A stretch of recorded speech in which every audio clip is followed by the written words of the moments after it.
దీంట్లో ఇది మ్యాగ్నేట్ చేసుకుందాం. కొంచెం పసుపు, దీనికి సరిపడా 1 స్పూన్ వేసుకుంటున్నాను నేను. సాల్ట్ మళ్ళీ కావాలనుకుంటే కర్రీ చేసినప్పుడు వేసుకోవచ్చు. 1 స్పూను కారం,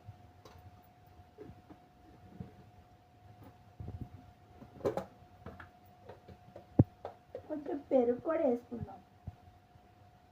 మ్యాగ్నేట్ చేసినప్పుడు పెరుగు వేసుకుంటే కొంచెం స్పాంజీగా ఉంటుంది, చికెన్ బాగా ఉడుకుతుంది, టేస్టీగా ఉంటుంది. కొంచెం వేసుకున్నాను. ఇందాక మనం పట్టుకున్నాం కదా, మెత్తగా పేస్ట్ చేసుకున్నాం కదా, ఆ మసాలా వేసుకోవాలి. తగినంత కొంచెం వేసుకున్నాను. ఇవన్నీ కలుపుకోవాలి. ఒక 1/2 అవర్ మనం పక్కన పెట్టుకోవాలి. తర్వాత మనం కుక్కర్లో చేసుకుందాం ఈ కర్రీ. అప్పుడు గ్రేవీగా వచ్చింది. చపాతీల్లోకి వాటిల్లోకి బాగుంటుంది కర్రీ.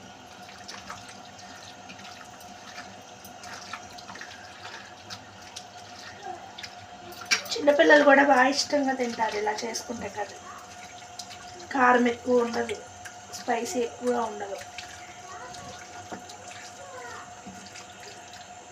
ఇలా కలిపేసుకున్నాం కదా, ఒక 1/2 అవర్ పక్కన పెట్టేసుకుందాం.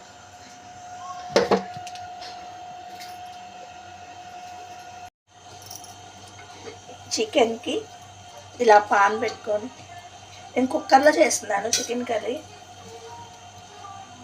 హీట్ అయినాక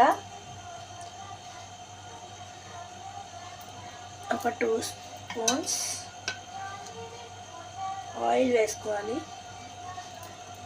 అది బాగా హీట్ అవ్వాలి. దీనిలో కొంచెం బిర్యానీ ఆకు వేస్తున్నాను. తర్వాత ఆనియన్స్ అను చిల్లీస్ ఇలా కట్ చేసుకొని ఫస్ట్ ఆనియన్స్ వేస్తున్నాను.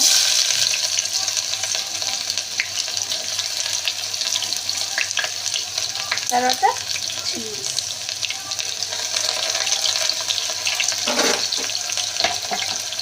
ఇది కొద్దిగా ఫ్రై అవ్వనివ్వాలి. లైట్ గోల్డెన్ కలర్లో రావాలి.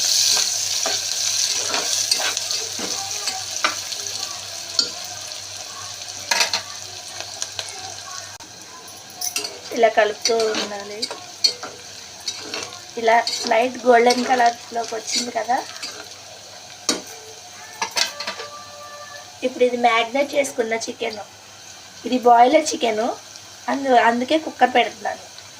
ఇలా చేసుకుంటే చాలా బాగుంటుంది బాయిలర్ చికెన్. దీంట్లో వేసేసుకోవాలి.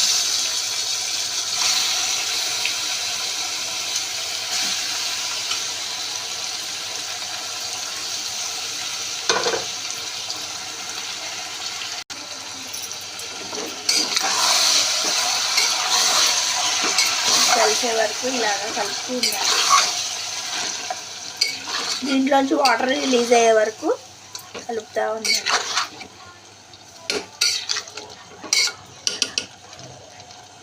నేను మూత పెట్టట్లేదు.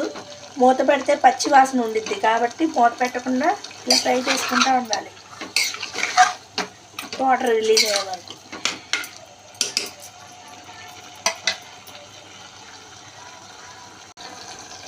మళ్ళీ చికెన్ ఇలా వాటర్ రిలీజ్ అవుతుంది.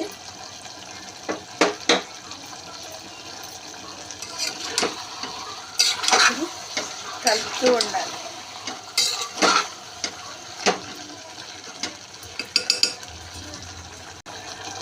చూడండి, ఇలా వాటర్ అంతా పైకి రావాలి. ఇలా కలుపుతూ ఉండాలి. పచ్చి వాసన అనేది పోతుంది, వాటర్ అంతా ఇంకిపోయింది.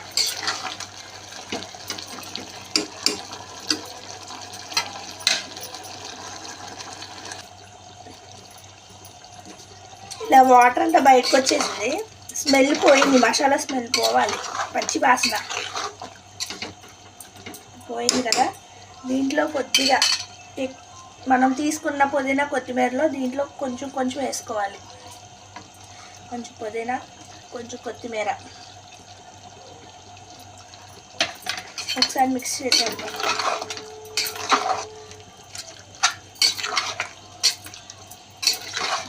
నేను కొంచెం దగ్గరగా చేసుకుంటున్నాను చికెన్ కర్రీ, అందుకే నేను వాటర్ ఏమి వేయట్లేదు. ఇలాగే కుక్కర్ మూత పెట్టేస్తాను, ఈ వాటర్తోనే ఉడికిపోద్ది.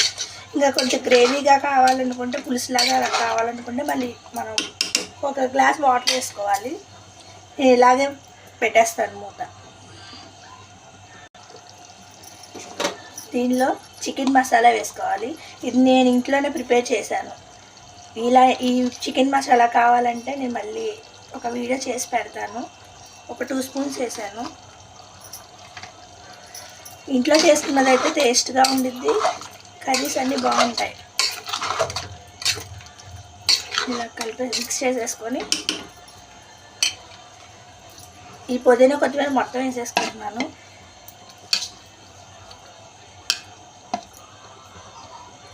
నేనైతే కారం ఏమి వేయలేదు.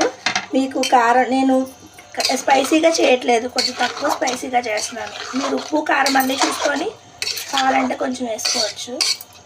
నా దాంట్లో అయితే సాల్ట్ కరెక్ట్గా సరిపోయింది, కారం కూడా సరిపోయింది. కావాలంటే మీరు ఉప్పు కారం ఇప్పుడు అడ్జస్ట్ చేసేసుకోవాలి. పెట్టేసేసి ఇలా వాటర్ నేను ఇలా కొంచెం వాటర్ దీంట్లో ఉన్న వాటర్తోనే కొద్దిగా గ్రేవీలా చేసేసుకుంటున్నాను. మీరు చాలా ఇంకా బాగా గ్రేవీ కావాలనుకుంటే ఒక గ్లాస్ వాటర్ వేసుకోవాలి. నేనేమి వేయట్లేదు వాటర్, ఈ వాటర్తోనే ఉడికిపోద్ది చికెన్. క్లోజ్ చేస్తున్నాను.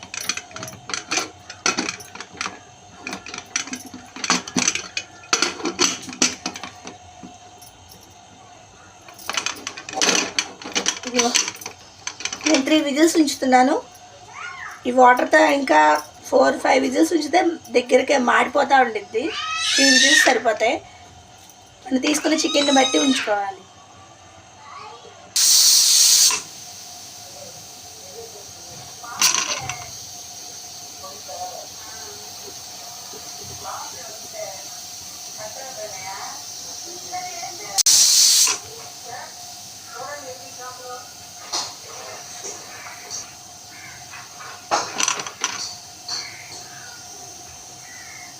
విజిల్స్ అయితే వచ్చేసాయి.